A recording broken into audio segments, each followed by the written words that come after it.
Mr Chairman, and thank you to the Minister and the Chair for those comments. I'm not sure that it's a pleasure to be confused with David Carter, but I won't take offence.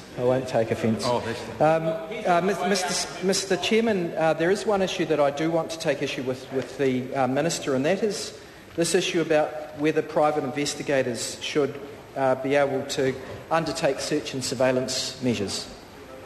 Now, the general policy that underlies our law is that we give additional powers to the police for search and surveillance, and we control the powers of the police and other state agencies for search and surveillance.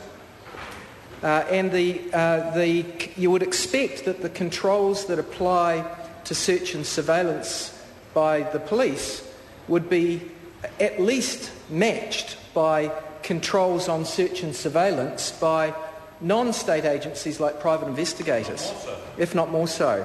And the problem that we've got here is that there is a lacuna in the law, there's a gap in the law relating to search and surveillance by non-state agencies. The general rule in respect of private investigators is that they should have no further powers than private citizens. They're not arms of the state. They are effectively private people, agents of other private people, and they have, with modern surveillance techniques, the ability to be quite invasive, and they have the ability to infringe on the civil liberties of other private citizens to go about their daily business without undue intrusion. Now, the problem is that because we've got this gap in the law relating to non-governmental search and surveillance across the board, we have a lack of control not just for ordinary citizens but also for private investigators.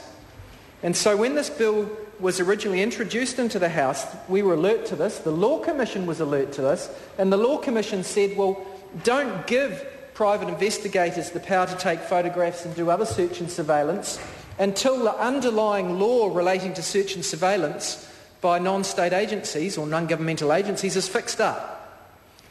And that's what the Labour Party thinks this legislation should do. I agree it is nonsensical that private investigators can't take photographs when an ordinary citizen can. But the problem is if we confer this power on private investigators, you can bet your bottom dollar that when it comes to tidying up legislation relating to search and surveillance by non-state agencies, non-governmental agencies, the private investigators will be coming along and saying, but we're special. We've already got these powers. Government's conferred them to us under the Private Security Personnel and Private Investigators Bill. We're not private citizens. We're in a different category and we should be treated differently. And that argument will be harder to rebut if private investigators are given this power now.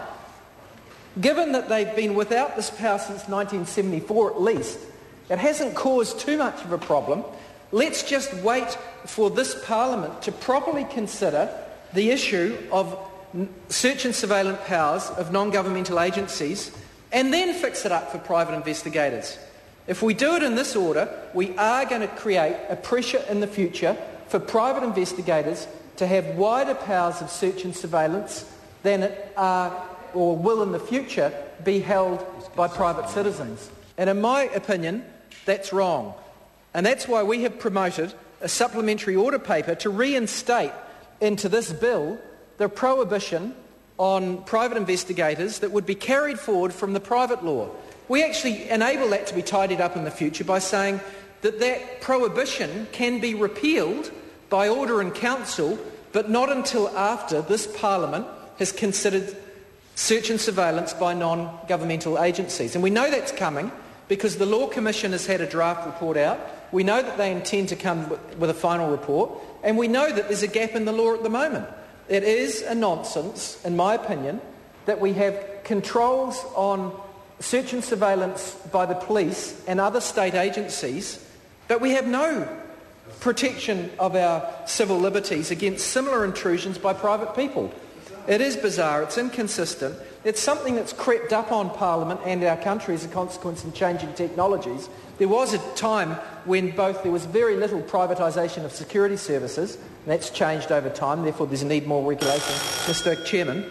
I call the Honourable David Parker. There was a time when there was very little privatisation of what are effectively activities of the state in policing conduct. That's changed over time as there has been more privatisation of that, and therefore there has been a need for more regulation of that. And there was also a time when there were very few technologies available to people. There were effectively still cameras. Now you can have directional microphones, you can have cameras that are tied up to the web. You know, you can have web cameras, as we see. Those things can be intrusive of the public. There are members of Parliament, including me, that have had some experience at these things where there has been inappropriate private sector surveillance of our private lives, which I think is inappropriate. I know that the Honourable Bill English suffered some intrusions in respect of his private residence by people taking photographs from the street in his children's bedrooms. That's wrong, irrespective of the rights or wrongs that were in the underlying dispute. I don't think that Bill English should suffer intrusions into his private home by busybodies taking photographs of his children's bedrooms. That's wrong. And there is a need for the law to control that. There is a need for the law to control that. Well, at the moment, it's permissible. If we pass this law, it seems to me, we're actually authorising private investigators to do things similar to that. And I just don't think we should let that particular cat out of the bag. Because once that cat's out of the bag, as I said previously, when we in this Parliament try to properly protect the civil liberties of us to live private lives, of every New Zealander to live private lives without inappropriate intrusion by not just state agencies, governmental agencies, but by non-governmental agencies, like private investigators, when we try to put that cat back in the bag, you watch it. Those private investigators, they're going to turn up and they're going to say, we're special. We need more powers than ordinary private citizens.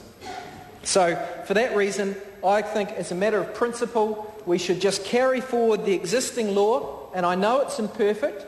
I know the existing law is imperfect, but let's carry it forward for this short period between now to continue what's happened since the old legislation or the current legislation in 1974 was passed.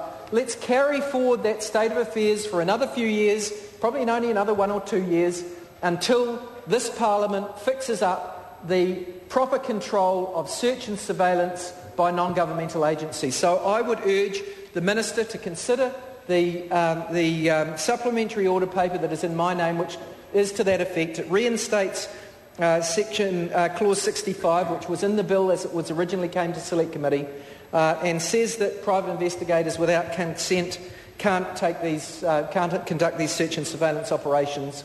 And it says that status quo, because it is effectively the status quo currently, should prevail until such time as this Parliament has considered legislation regulating surveillance by non-government agencies. And until that legislation is considered by this House, the status quo should prevail. Thank you.